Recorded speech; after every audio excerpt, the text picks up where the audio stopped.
Nakakalungkot na balita talaga, guys. Hindi pa talaga nabili ang bahay ni Idol Mercy.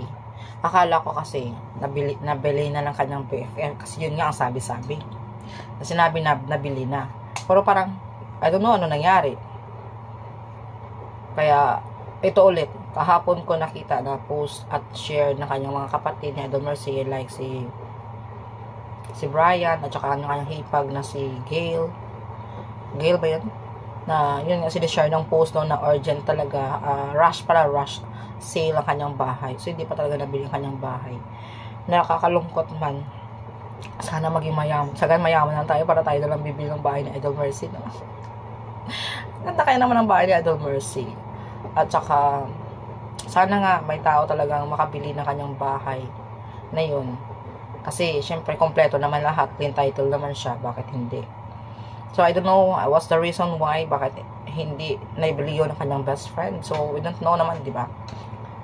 So alam mo naman kasi less marites ako this time dahil sa kabisi natin at saka ngayon parang tayo nagbubulong dahil may amo tayo.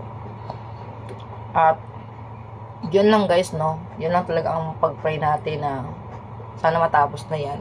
Matapos na to ang pagbenta ng bahay na kasi sakit sa puso. Nakakaduro sa puso. Lalo pang itong kanta ni Idol Juliet. Idol Juliet. O, diba? Nakadulong po aga.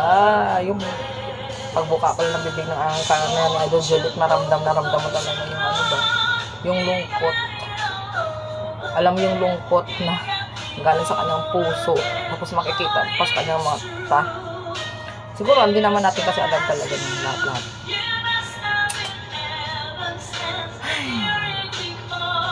Sana. Oh, grabe, no? Ba't kaya ganun talaga ako ka-in-love sa kay Idol Juliet ba? Ang kanyang, makikita mo talaga sa kanyang aura daw, siya talaga makanta. Feel talaga ba niya? Talagang dito nang galing. No? Yun, kaya pag nagkanta niya, ramdam ko agad ang lungkot. O talagang na time na mayroon na talaga akong malungkot na naramdaman din. Kasi ganoon naman talaga pag nagme-menopause daw. Menopause. Ang bata pa para mag-menopause. Pero yun na nga guys, no? Diba ngayon nakita. Kasi itong live naman ni Idol Julie, kasi nakita ko lang yun sa live ni Joanna, ng kanyang pamangkin. Nakiasyoso din ako. Siyempre, namiss ko si Idol Juliet. Yun nga.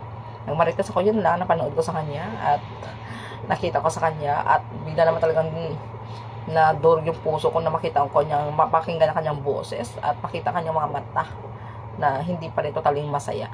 Ando pa rin talaga yung lungkot. Yun lang guys for today's update. Marites muna. Medyo bitin talaga tayo. Kasi alam mo naman, may amo tayo. Na? Bye!